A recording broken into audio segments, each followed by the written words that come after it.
Mr. Chair, bakit kinakailangan na isang taga-presidential management staff ang tagabigay ng pera? Saan po ba nanggagaling yung pera na siyang ginagamit para dun sa reward system? Peace and Order Fund of the government.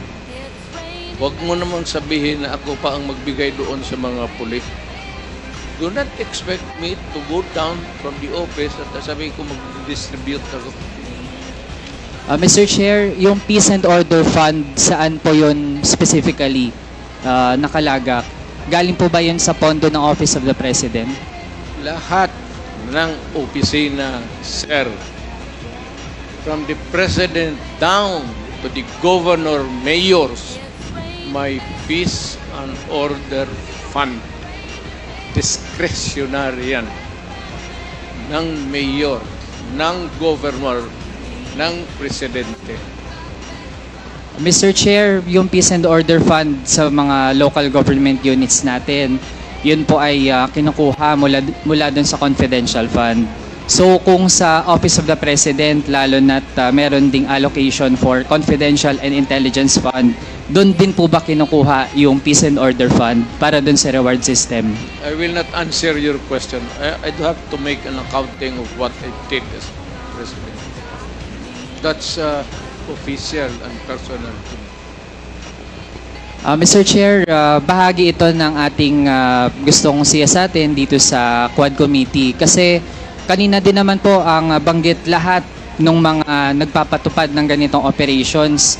Yun yung source, Peace and Order Fund. Pero kailangan malinaw din saan talagang item, anong allocation po yun. So kung sa mga LGU, malinaw naman, confidential fund. Pero sa Office of the President, dahil po actually ay iilan lang naman yung mga line items doon at kung meron dyan na pinakaswak para dun sa Peace and Order, yun po ay confidential and intelligence fund. So gusto po nating ma-confirm lang, dahil po nalaman natin meron talagang reward system at merong pinanggagalingan yung pondo para dun sa reward system. Sir, sandali. Medyo papahingin mo lang ako ng 1 minute suspension.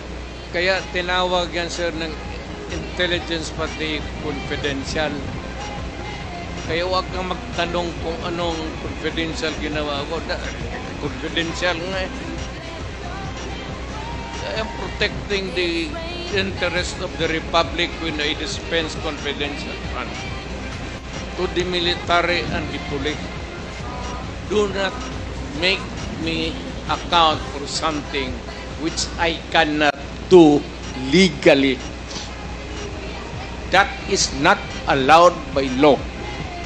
I am prohibited from doing it.